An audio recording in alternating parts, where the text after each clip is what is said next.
भाई और बहनों, जब इस दुर्नीति के विरुद्ध में मैं सवाल उठाता हूं, आपके लिए अगर मैं सवाल उठाता हूं, बंगाल के नौजवानों के लिए सवाल उठाता हूं, बंगाल की माताओं बहनों के लिए सवाल उठाता हूं, बंगाल में कानून व्यवस्था के लिए सवाल उठाता हूं, तो दीदी क्या करती है? जवाब नहीं देती है, मुझको गाली देती है।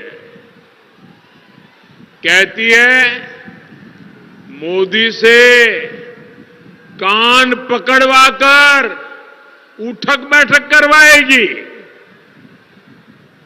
अरे दीदी, ओ दीदी, आदरणीय दीदी, आपने बंगाल की गरीब जनता को लूटने वाले तोलाबाजों के कान मरोड़े होते अपने सबसे प्रिय भाईपों से उठक बैठक करवाई होती तो आज ये दिन आपको देखने नहीं पड़ते। दीदी, ये आपका विदाई समारोह है। देखो साथियों, आज हालत ये है कि दीदी की सुबह और शाम मोदी को गाली दिए बिना ना शुरू होती है और ना ही खत्म होती है। और दीदी क्या क्या बोल रही है, उन्होंने सिर्फ इस चुनाव में कैसे गाली दी है, ये मैं आज बंगाल के लोगों के सामने, देशवासियों के सामने और अपने आप को बुद्धिजीवी मानने वालों के सामने भी दोहराना चाहता हूं। 19 मार्च को दीदी ने कहा कि वो मोदी का चेहरा नहीं देखना चाहती। फिर दीदी ने देश के प्रधानमंत्री की तुलना लुटेरे, दंगाई, दुर्योधन, दुशासन, पता नहीं कैसे कैसे लोगों से कर दी। 20 मार्च को दीदी ने मुझे श्रमिकों का हत्यारा बताया, दंगा करने वाला बताया। 24 मार्च को दीदी ने कहा देश का प्रधानमंत्री झूठा है, देश का प्रधानमंत्री सिंडिकेट से जुड़ा है।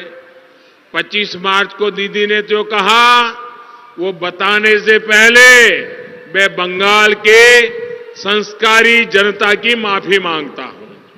यहां के लोग संस्कारी हैं, यहां के लोग विवेक बुद्धि वाले हैं, इसलिए उस बात को बोलने से पहले मैं बंगाल की महान परंपरा, बंगाल की महान जाति, उनकी माफी मांग करके फिर मैं बोलता हूं। दीदी ने मुझे जो गाली दी, मैं उसे मजबूरी में दोहरा रहा हूं। 25 मार्च को दीदी ने कहा, देश के प्रधानमंत्री को कहा, जो उनको दीदी के सिवा और कुछ नहीं कहता है, ज्यादा से ज्यादा 2 बार बोलता हूं, दीदी, ओ दीदी। दीदी ने क्या कहा, मुझे ऐसा नहीं बोलना चाहिए लेकिन मेरी मजबूरी है। दीदी ने क्या कहा? दीदी ने कहा तुम साला खुनी का राजा, खुनी का जमींदार, तुमने सारे पैसे लूट लिए। ये भाषा 26 मार्च को दीदी बोली देश में सिर्फ मोदी की दाढ़ी बढ़ती जा रही है, मोदी के दिमाग के साथ कुछ दिक्कत है, ऐसा लगता है मोदी का कोई स्क्रू ढीला हो गया है। देखिए बंगाल में 10 साल जो मुख्यमंत्री रही वो क्या बोल रही है। 4 अप्रैल को दीदी इस बात पर भड़क गई कि बंगाल में बीजेपी की सरकार बनेगी। उन्होंने कहा कि क्या मैं भगवान हूं, सुपर ह्यूमन हूं? 12 अप्रैल को दीदी ने कहा, जहां मैं जाता हूं वहां दंगे होने लगते हैं। 13 अप्रैल को दीदी ने फिर से मुझे सबसे बड़ा झूठा कहा, मंदबुद्धि कहा। ये लिस्ट बहुत लंबी है। मैंने कुछ ही गालियां जरा आपके सामने प्रस्तुत की है। भाई और बहनों, दीदी की गालियों से मुझे कोई दिक्कत नहीं है।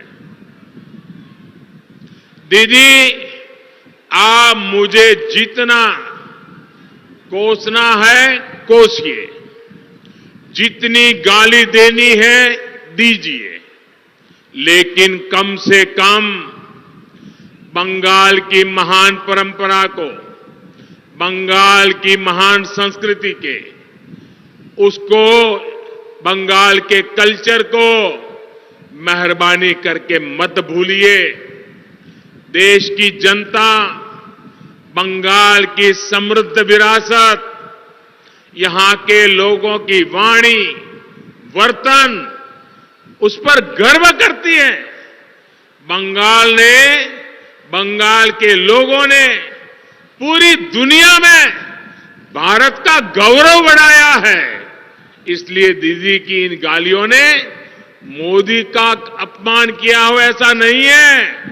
दीदी ने इन गालियों से बंगाल के कल्चर, यहां की मिठास भरी भाषा, यहां की महान परंपरा को भी शर्मसार कर दिया है।